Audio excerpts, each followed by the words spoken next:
Dalam kitab Al-Majalis As-Saniyah karya Syekh Ahmad bin Syekh Hijazi Al-Husni bahwasanya ada seorang lelaki yang berusaha menghindari dari kematian.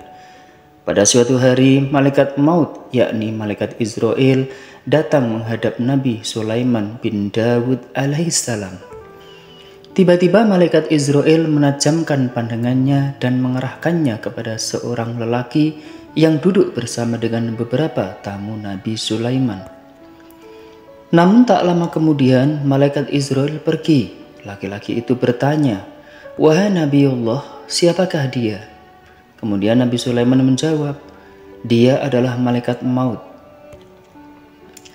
Laki-laki itu kembali berkata, "Wahai Nabi Allah Sulaiman, tadi aku melihat dia selalu melirik kepadaku.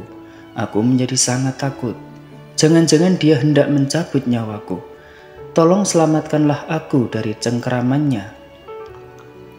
"Lalu bagaimana caranya agar aku bisa menyelamatkanmu?" tanya Nabi Sulaiman. "Anda suruh saja angin untuk membawaku ke negeri India. Mungkin saja dengan begitu dia akan kehilangan jejakku dan tidak bisa menemukanku," jawab laki-laki itu.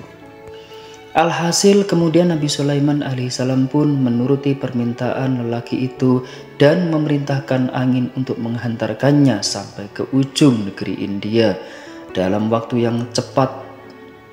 Saat itu juga angin segera melaksanakan sebagaimana yang diperintahkan oleh sang Nabi. Sesampainya di sana, malaikat maut kemudian mencabut nyawa laki-laki itu. Setelah itu malaikat maut kembali menghadap Nabi Sulaiman alaihissalam. Nabi kemudian bertanya, "Kenapa tadi Anda melirik kepada laki-laki itu dengan tatapan yang tajam?" Malaikat maut menjawab, "Aku merasa sangat heran ya Nabi Sulaiman. Aku diperintahkan untuk mencabut nyawanya di negeri India. Namun keberadaannya itu sangat jauh dari negeri itu.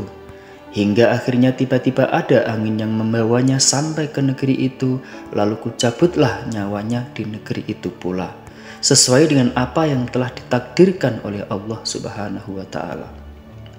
Sahabat beriman, setiap yang bernyawa pasti akan mengalami kematian.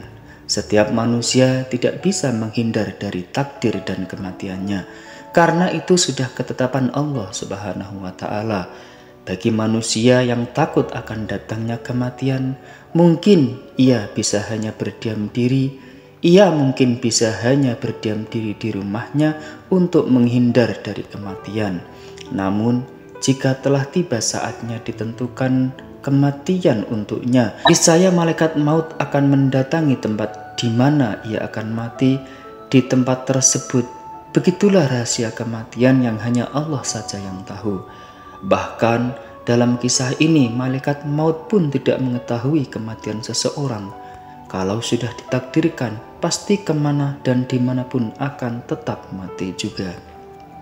Sahabat beriman, tugas kita hidup di dunia tidak untuk menghindari kematian, sebab kemanapun kita tidak akan bisa menghindarinya. Kembalikan semua kehidupan dan kematian ini kepada Tuhan semesta alam. Tugas kita hanya beribadah dan memberikan yang terbaik dalam kehidupan ini sebagai hamba yang baik. Amin.